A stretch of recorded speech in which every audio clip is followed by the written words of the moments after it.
Hello, ladies and gentlemen. Welcome to another championship prediction video. It is game week 37.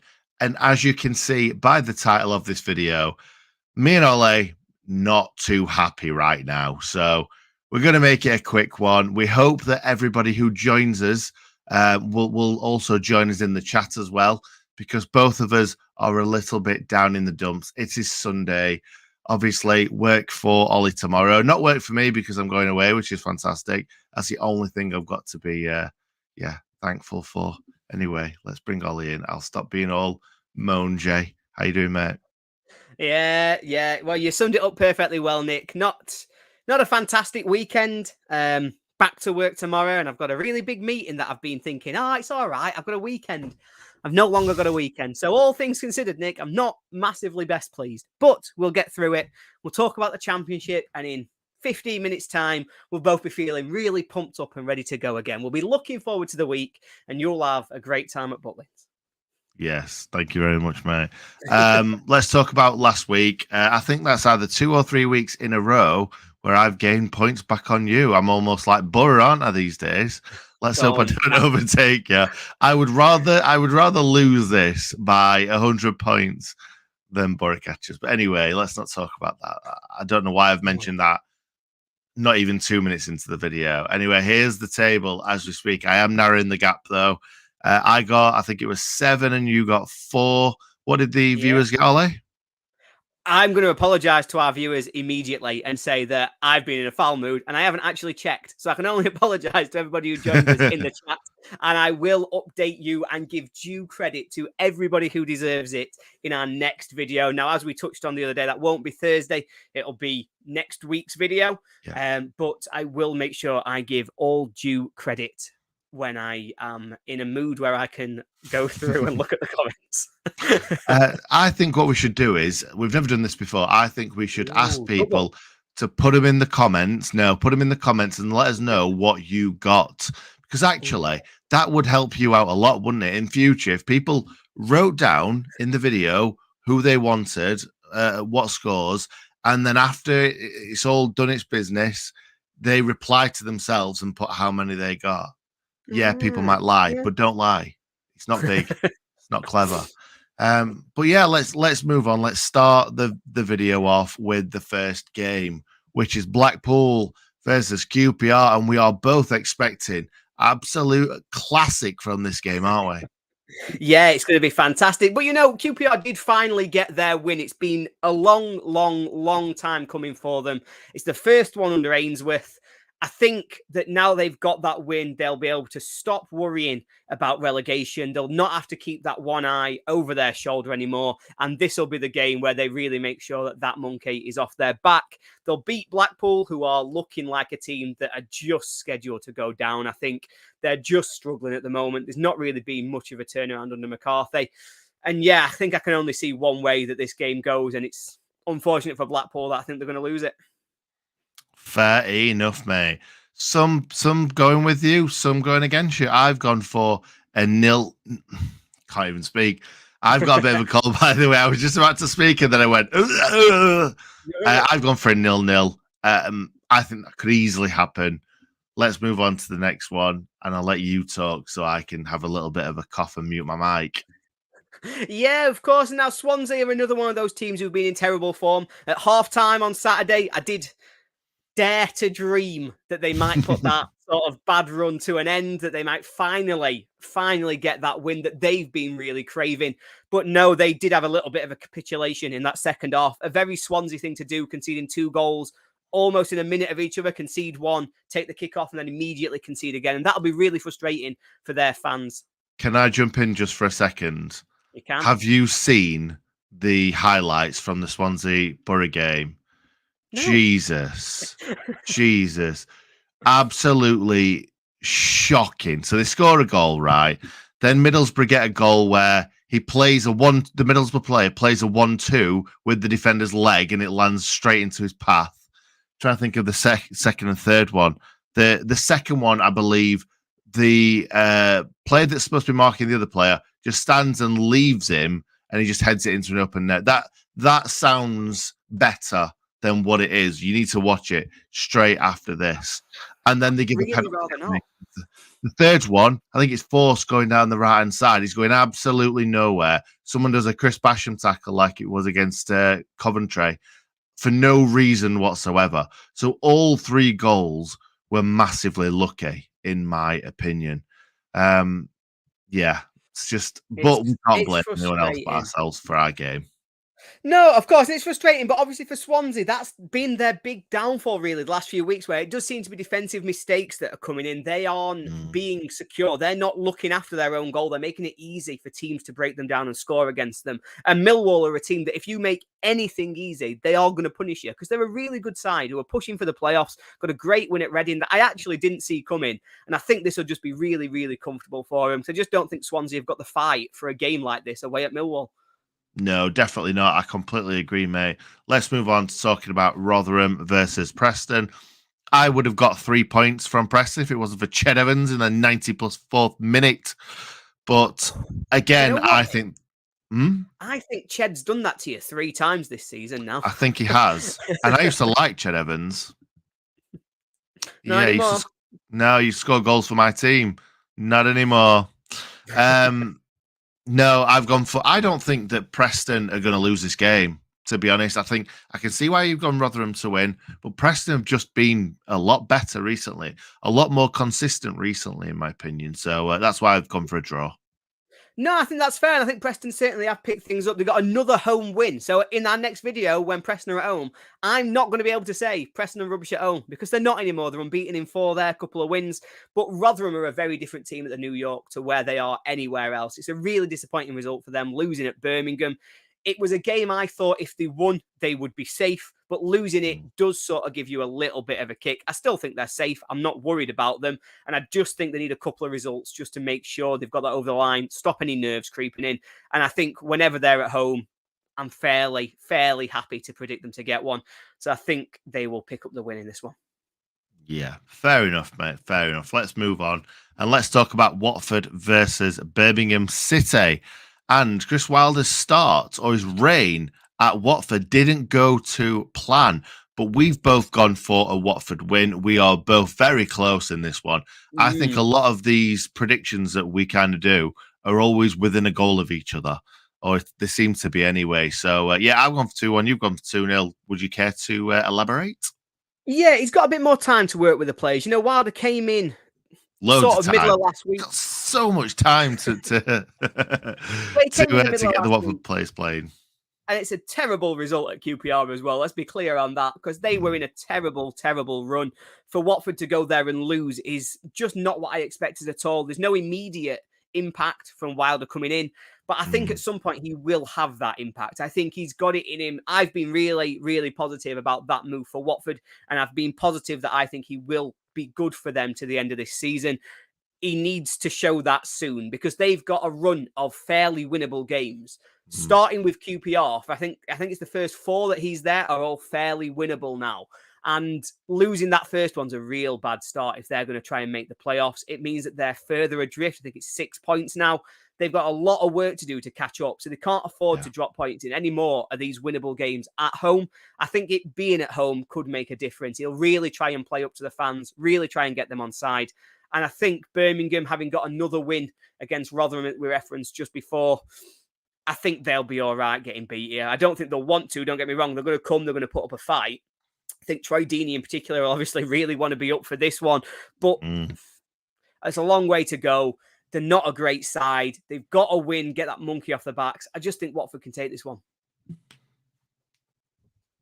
It's Watford, innit? And then double Watford in it. Double Watford in it.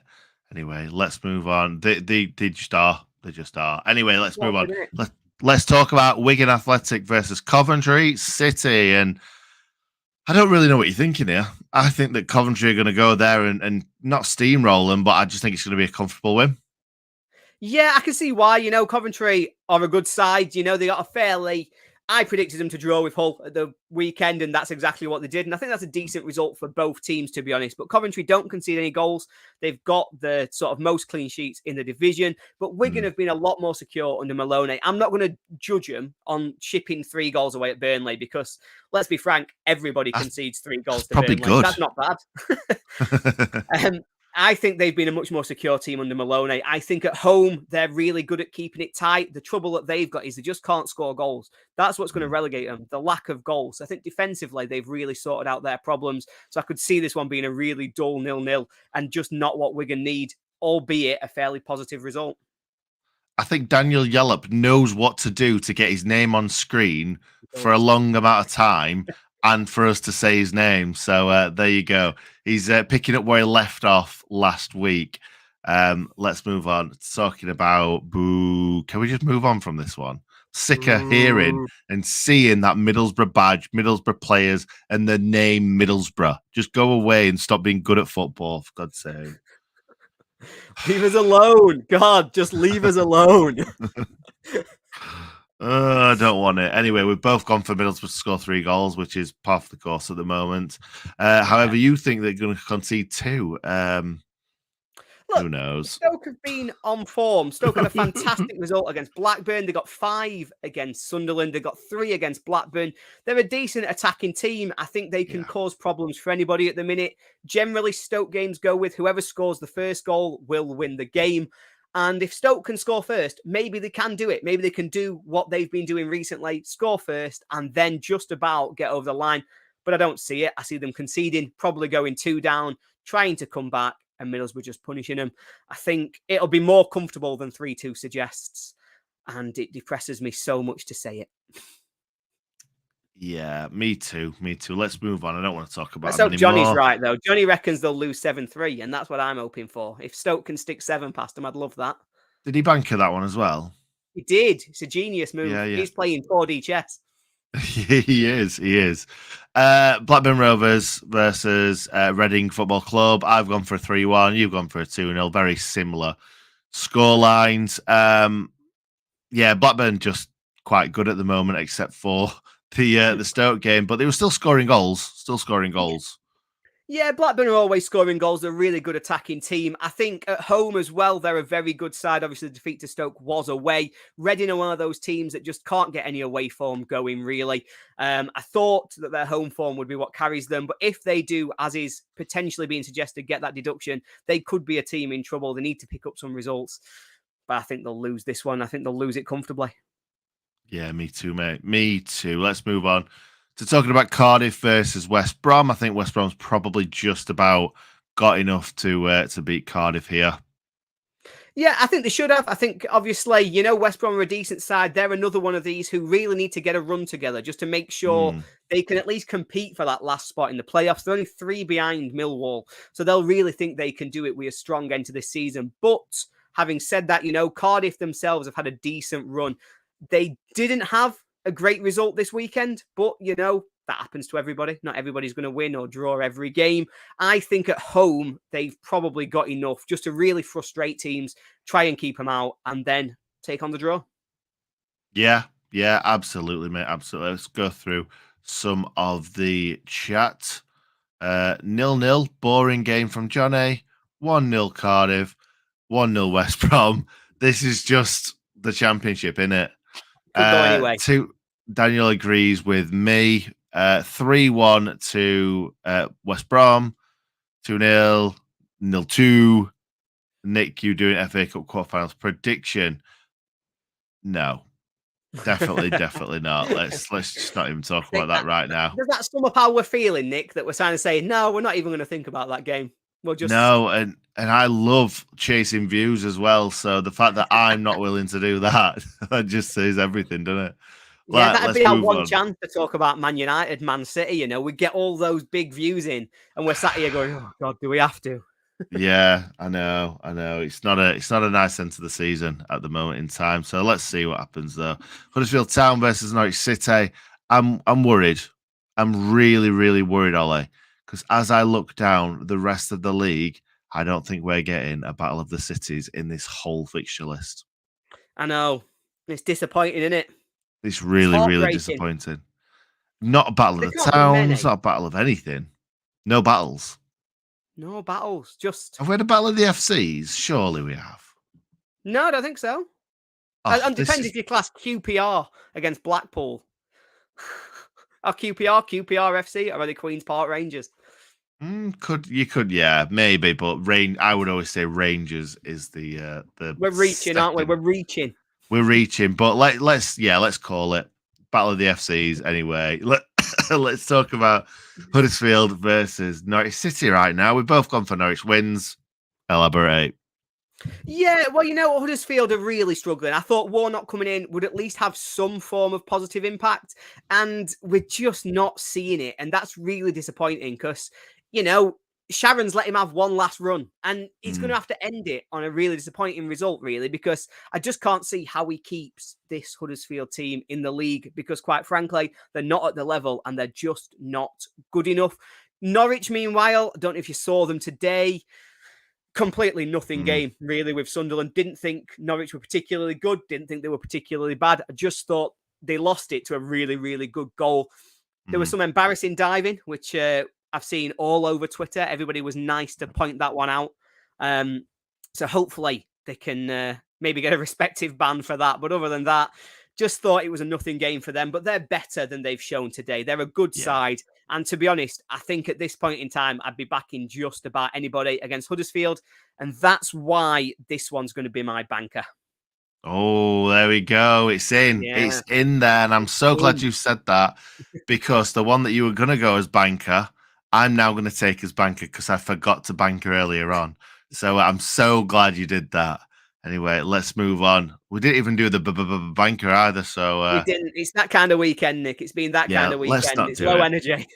Very, very low energy. Hull City versus Burnley FC. Of course, Burnley are going to win. It's just how many they're going to win. I've gone for a lot closer game. I don't think Burnley's been blowing. Obviously, they've beaten. They won 3-0 at the weekend, but I don't think Burnley have been blowing teams away as much, and they've dropped points in a couple of games. But yeah, I feel like they're still going to get away with 3 points from Hull and say bye-byes. Yeah, I think so. It just feels as though Burnley are the best team in the league by a mile. I think they've not conceded in the last 4 games. They've scored, like you say, not maybe as many goals as they have been, but they did get 3 at the weekend. I think they'll get 3 again here. I think Johnny, in our comments, said that he was going to this one, so I hope he has a really good time because it does look like this will be a real party atmosphere because they must be thinking that this title's almost completely wrapped up. But maybe that's it. Maybe because this title's wrapped up, they'll rest players. They'll make some changes. They'll go to Man City and think, let's play first team against City and the reserves against Hull, because that's the only way Hull are getting a result here, because otherwise they're going to get absolutely spanked. Nice to see about the embargo, though. Obviously, we've seen it in our comments, and it's interesting. That's a huge impact, but obviously they're not going to feel it because they're going to get promoted.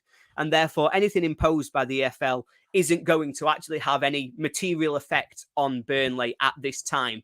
What's interesting to me is what happens if they, say, for example, get relegated again. So I seem to remember it happened, I want to say QPR, where they got promoted while breaking FFP, didn't get any sanctions because basically they said, we're promoted, your problem, not mine. So when they came back down, they were then hit with a stronger sanction in terms of, I don't know if it was embargo or potentially even a points deduction.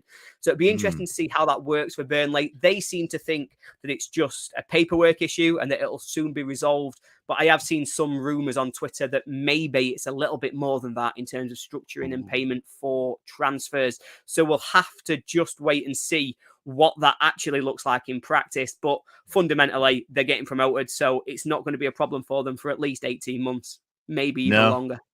No, you're right. They did say that something to do with they've just changed their auditors, and there's been a late fee or payment or something like that because of the changing.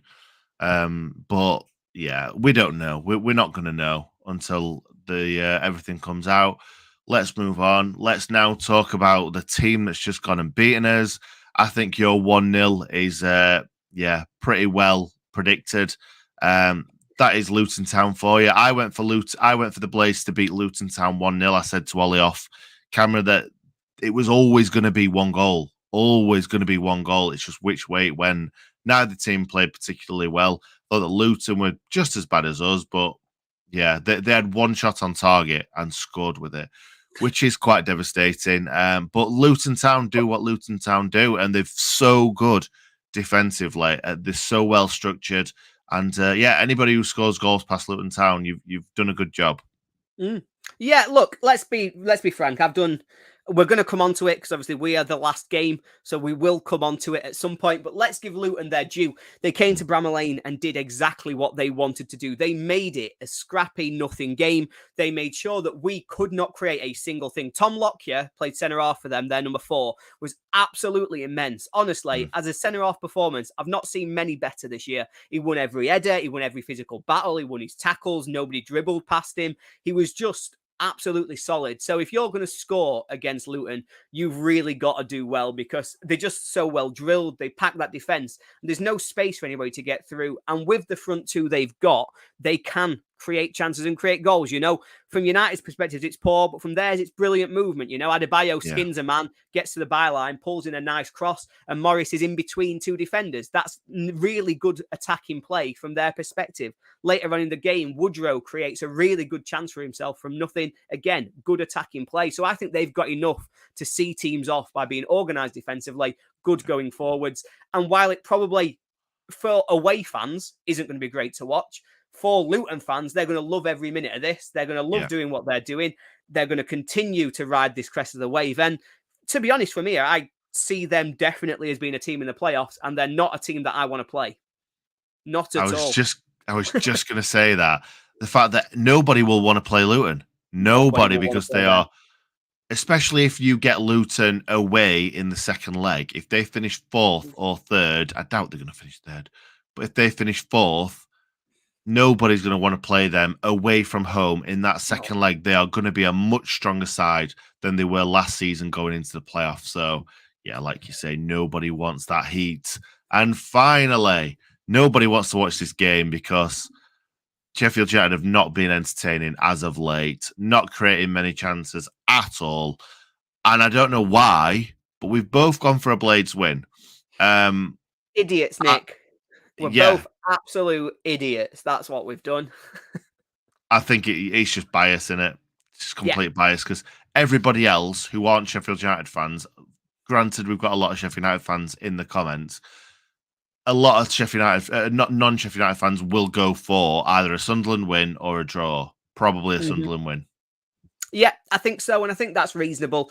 You know, anybody who's seen United's recent performances will see, I've seen in the chat, we've got a few people there talking about letting other teams impose their game on us. And that's exactly it. We just seem to not be in a position right now where we can take the game to other teams. We're not fighting. We're not winning physical battles. I don't know how we're intending to go forwards and score goals because there's no real plan.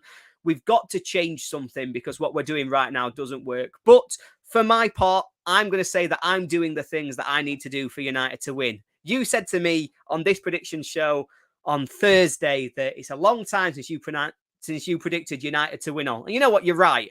I bet during this bad run where we've lost 4 in 6, I've not predicted United to win any of those games. But before that, I think I predicted us to win fairly regularly. So let's say it's superstition. Let's say it's all my fault that we've not won any of these games. I'm going to predict us to win this one. I'm going to go back to what I was doing before. And hopefully that's enough because I've done my bit.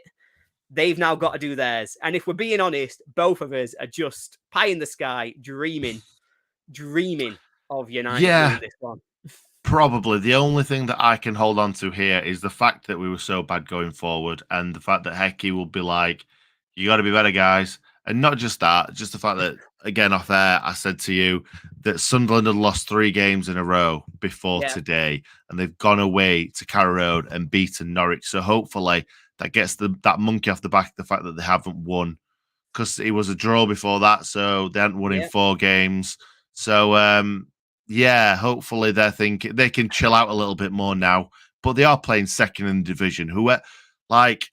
However badly we're playing, they're going to be thinking this is going to be a tough test. And it's just not.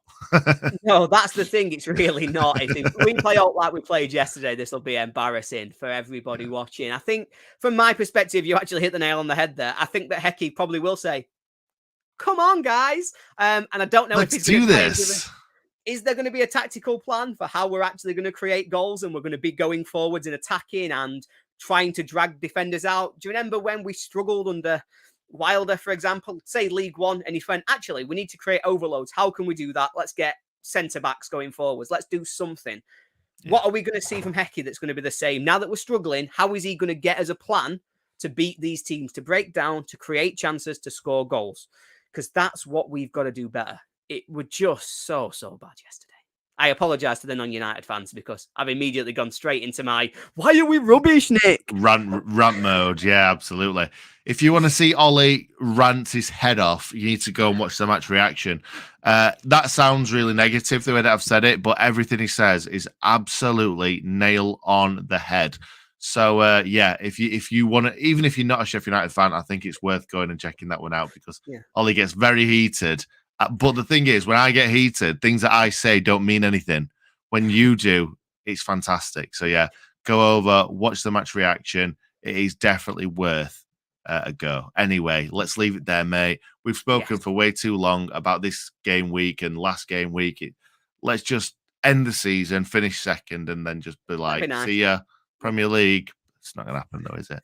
Anyway, thanks for being here, mate, on this Sunday night. Enjoy next week doing loads of videos without me. I'll be watching from afar. And well, the main thing, of course, have a nice week away because you've got a well-earned break. That'll be very nice for you. Thank you very much. 2 things before we go. I've just remembered I didn't put in my banker in the end. It was Luton. So there you go. It's Luton, 2-0 Luton. That's my banker. And the other one was the fact that we aren't going to have a championship predictions video on Thursday. I think it was scheduled to be because I'm away and Ollie is otherwise engaged. I can't remember what he said, but yeah, I'm not allowed to announce why I'm there yet because well, I'm just not there for a reason that I will explain to people at another point. A reason. Ollie's not there for a reason. That's how much he thinks of you guys. Anyway, I'm joking. Thanks for watching, guys. We'll see you next time.